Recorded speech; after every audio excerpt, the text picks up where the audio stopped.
అబ్బాయి గారు నమస్తే. ప్రస్తుతం హాట్ టాపిక్ లోకేష్ గారు మన కువైట్లో ఒక పర్సన్ చాలా ఇబ్బందికరంగా ఉంటే ఆయన వీడియో చూసి మన ఇండియాకి తీసుకొచ్చారు ఆ పర్సన్. దాని మీద మీ అభిప్రాయం ఏంటి? లోకేష్ గారు మంచి పనులు చేస్తాం అనుకున్నామండి మేము ఫస్ట్ నుంచి కూడా. ఎలక్షన్ ముందే అనుకున్నాము.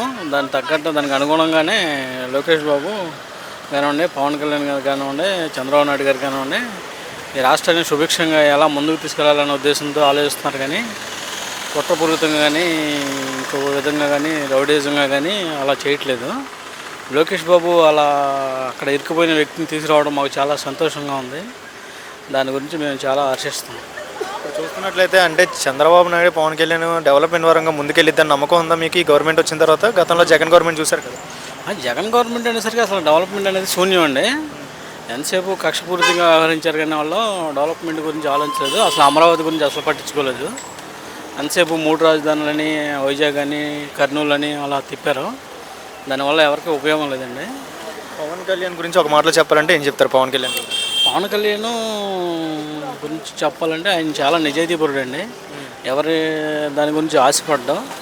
ఆయన కస్టమర్కి ఆయన ఆశపడతారు కానీ వేరే వాటి గురించి ఆశపడ్డాం. ఆయన చాలా నిజాయితీపరుడు, నిజాయితీగా చేస్తారనుకుని మేము ఆశిస్తున్నాం. జగన్మోహన్ రెడ్డి రౌడీ పాలన వచ్చింది, రౌడీ పాలన అంటున్నాడు. ఇప్పుడు జరిగిన గొడవలు కానీ, విడికొండలో జరిగిన ఇన్సిడెంట్ కానీ రౌడీ పాలన వచ్చింది, దీనికోసం నేను ఢిల్లీకనే వెళ్తాను అంటున్నాడు. రౌడీ పాలన ఎవరిది? జగన్ గవర్నమెంటా, టీడీపీ జనసేన గవర్నమెంట్దా? రౌడీ పాలన అనేది వైసీపీ వాళ్ళదండి. టీడీపీ వాళ్ళు రౌడీ ఏం చేయలేదండి. అది వాళ్ళ వైసీపీ వాళ్ళు చచ్చిపోయిన వ్యక్తి కూడా వైసీపీ అయినా, చంపిన వాళ్ళు కూడా వైసీపీ వాళ్ళే. అదేంటంటే రాజకీయ రంగు కులమాలని చెప్పేసి టీడీపీ వాళ్ళ మీద నెపం వేస్తున్నారు. కానీ ఆ టీడీపీకి ఆ మర్డర్కి ఏ సంబంధం లేదండి.